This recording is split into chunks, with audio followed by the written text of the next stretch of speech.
Hello, xin chào tất cả các bạn đã đến với kênh Nấu Ăn Ngon TV. Hôm nay mình lại tiếp tục chia sẻ một cái cách chế biến rất là mới và thú vị với bánh tráng. Món bánh này có vẻ ngoài rất là bắt mắt, lại không nhiều dầu mỡ. Lớp vỏ bên ngoài thì giòn, bên trong lại dẻo mềm, nóng hổi, rất là thơm. Món này chúng ta có thể dùng để ăn vặt cũng rất là ngon và lạ miệng. Bây giờ mời các bạn vào bếp với mình nha.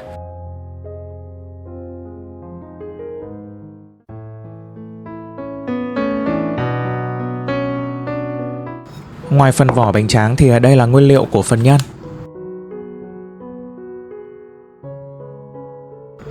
Đầu tiên mình có 2 củ hành khô, mình băm nhỏ ra nhé.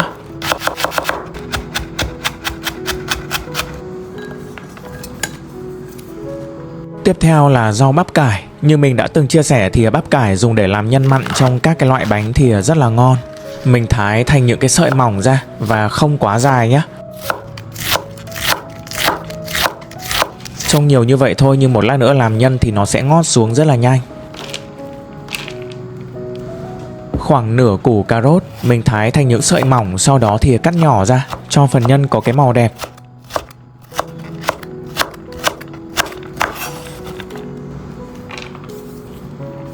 Cuối cùng là hành lá mình cũng thái nhỏ ra luôn. Rồi bây giờ thì mình sẽ đi xào nhân. Bắc chảo lên bếp, thêm vào một chút dầu ăn. Đầu tiên mình cho hành tím vào phi thơm.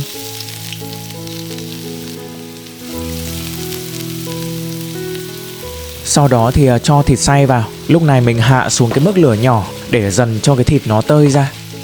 Nếu mà mình để lửa lớn thì cái thịt nó sẽ chín và đóng cục rất là nhanh. Đó, cứ dần cho nó tơi thật là nhuyễn. Sau đó mình tăng lửa lớn lên, đảo cho thịt săn lại. Bây giờ mình thêm vào đây một chút xíu nước màu để cho phần nhân có cái màu đẹp hơn. Đây là nước màu công nghiệp, chủ yếu là tạo màu thôi chứ nó không có cái vị gì đâu. Đảo lên cho đều màu.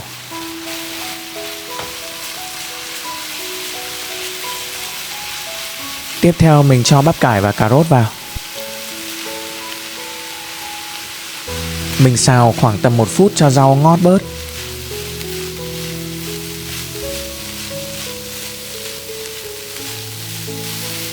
Bây giờ mình nêm gia vị vào đây, chỉ rất là đơn giản thôi, bằng 1 thìa canh dầu hào và một chút xíu đường. Vì lớp vỏ bánh tráng cũng đã có vị và khi ăn mình còn chấm nữa nên là không nêm quá mặn nhé. Đảo đều lên khoảng 1-2 phút cho rau củ chín tới. Cuối cùng mình tắt bếp, thêm hành lá vào và thật nhiều tiêu xay cho thơm. Mình sử dụng 1 thìa canh. Rồi sau đó trộn lại một lần nữa và đổ luôn ra ngoài để cho phần nhân nó nguội đi trước khi gói nhé. Đối với món này thì cái nhân mình có thể biến tấu rất là nhiều kiểu và nhiều loại khác nhau. Như là có thể thay thịt xay bằng đậu hũ nếu ăn chay chẳng hạn. Hoặc có thể biến tấu sử dụng thêm nấm, miến hoặc củ đậu hoặc giá đỗ vân vân. Đối với bánh tráng mình vẫn sử dụng loại bánh tráng quen thuộc là Safoco. Loại này có kết cấu dẻo dai và khá là dày. Khi mình làm thì sẽ hạn chế bị bục nhân. Bây giờ mình chuẩn bị ở đây một cái đĩa nước để mình nhúng làm mềm bánh tráng ra nha. Mình lấy một tờ bánh tráng nhúng vào khoảng 10 giây thôi, không quá lâu nhé. Một lát nữa gói thì bánh sẽ ngấm nước là vừa. Khi lấy ra bánh vẫn còn cái độ đứng nhất định, không bị mềm. Sau đó mình bốc một cái lượng nhân vừa đủ thôi, không to như nhân nem đâu. Và dàn đều ra. Xong rồi mình cuộn lại như là cuộn nem vậy, nhưng mà không gấp 2 cái đầu nhé. Lúc này bạn có thể thấy rằng là vỏ bánh đã ngấm và ráo nước chứ không còn ướt sũng nước nha. Bây giờ mình ấn 2 cái phần đầu xuống cho nó dính lại và cuộn lại thành hình xoắn ốc như thế này.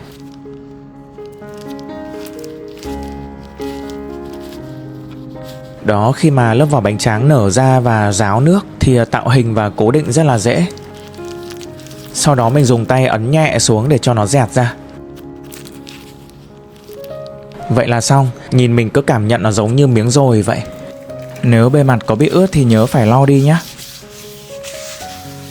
Nói chung là mình có một số lưu ý như là không ngâm bánh tráng quá lâu, chỉ khoảng 10 giây thôi. Đây là đối với riêng loại bánh tráng này nhá.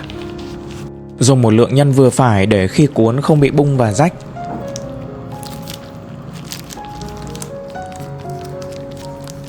Khi tạo hình thì bánh tráng nó đã phải ráo nước thì mới có thể dính và cố định lại được.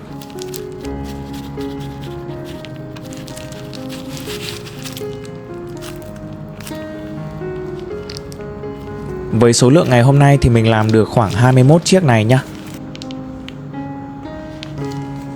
Rồi bây giờ mình lại bắt chảo lên, vặn mức lửa trung bình nhỏ.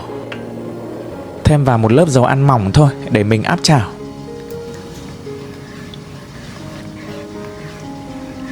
Khi dầu nóng rồi thì mình cho bánh vào nhé. Nhớ là đừng có cho quá nhiều để bánh bị dính vào nhau nha.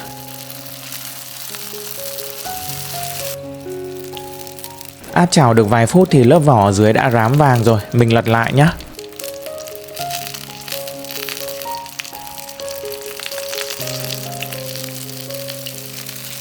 Món này thì được cái là không dùng nhiều dầu ăn mà màu sắc cũng rất là đẹp.